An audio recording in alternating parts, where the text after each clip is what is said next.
আজ থেকে প্রায় 1000 বছর আগে মিশরের বিখ্যাত একজন আল্লাহওয়ালা শায়েখ আবু আবদুল্লাহ জাজুলি রহমাতুল্লাহি আলাই একদিন সফরে বের হয়েছে। পথিমধ্যে নামাজ রক্ত হয়ে গেল।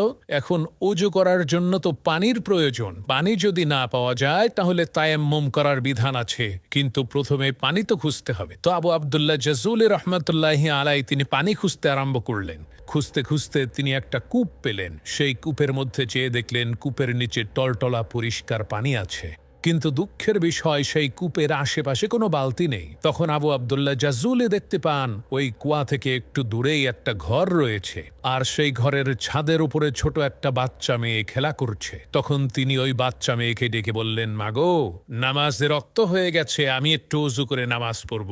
এই কুয়ার আশেপাশে কোনো বালতি দেখতে পাচ্ছি না, তোমাদের ঘরে কি কোনো বালতি আছে নাকি? আমাকে একটু দাও, আমি কুয়া থেকে পানি উঠিয়ে উযু করব।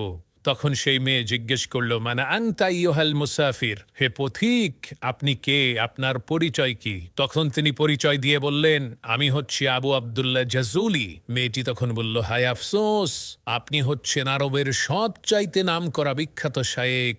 আরবের প্রত্যেকটা মানুষই আপনাকে চেনে। আপনি এত প্রসিদ্ধ নামকরা একজন আলেম হয়েও কূপ থেকে পানি উঠানোর জন্য বালতি তালাশ করছেন, এটা তো খুবই আশ্চর্য বিষয়। মেয়েটির এই কথা শুনে আবু আবদুল্লাহ জাজুলি খুবই অবাক হয়ে মেয়েটিকে বললেন, মা, বালতি ছাড়া কূপ থেকে পানি উঠাবো কি করে, তুমি বলো তো দেখি। এই কথা শুনে মেয়েটি ওই কূপের মধ্যে থুতু মেরে দিল, আর সাথে সাথে আল্লাহ তাআলার কুদরতে ওই কূপের পানি উতলে উপরের দিকে উঠা শুরু করে দিল।